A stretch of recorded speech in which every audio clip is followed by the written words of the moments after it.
Public awareness के लिए कि पानी आपके जिस्म में उसकी मिकदार पूरी रहे, जी, जी। पानी की कमी वाक़या ना हो। जी, जी। पहली बात तो ये है कि आजकल का जो रोज़ा है इसमें बहुत कम चांसेस हैं नॉर्मल हेल्दी इंडिविजुअल में कि पानी की कमी हो।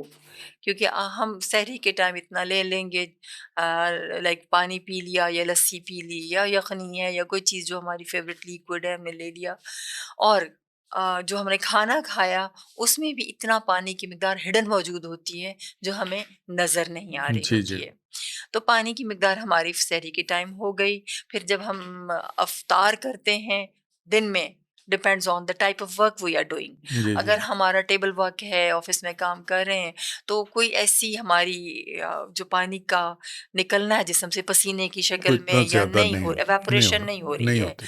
हमें ऐसे लोगों के लिए इतनी मुश्किल नहीं है, दिक्कत नहीं है, उनको डिहाइड्रेशन होने के चांसेस कम है एक कम है। Normal individual